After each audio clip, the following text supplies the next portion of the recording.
Lagyan natin yung sibuyas. Ano yung nahulog? Kalamansi, inulog mo. Ayan, yan na lang muna. Mamaya papakuluin natin.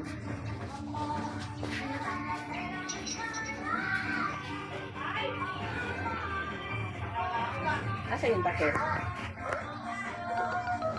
Ilalim.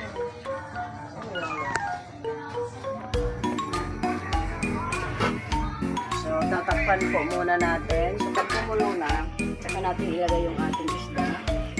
Hindi ko na po yan binisa. Lalagyan na lang natin yung tubig ko.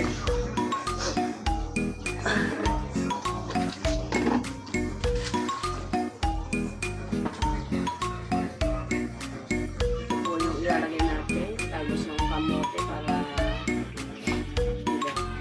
laging naulan. So, kailangan natin ng sabaw.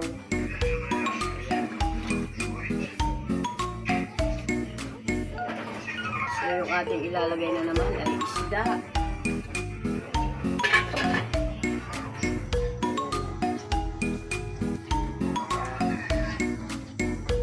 Yan yung iba piprituhin. Ayan. Hindi na lang yan. So, hintayin na lang natin kumulo para ilagay natin yung ating isda. So, lalagay na natin yung ating isda. Ayan, kasi kulong-kulo na po siya. Ayan. Meron ka na, Papa. Ayan. Kulong-kulo na po. Ayan. Ayan.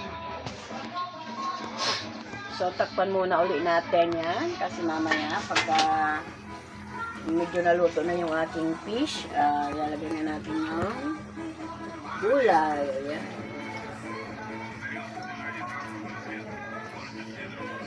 Tagay ng ating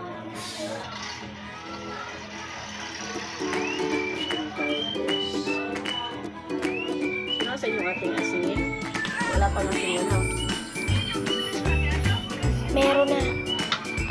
Dahil, yung asin na lang. Ito? Wala pa.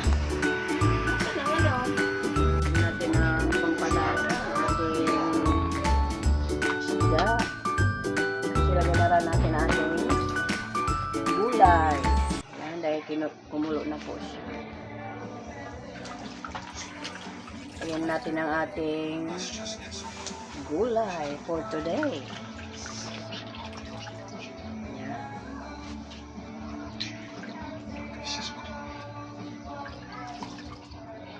Dahil pampasarap din yung ating ano.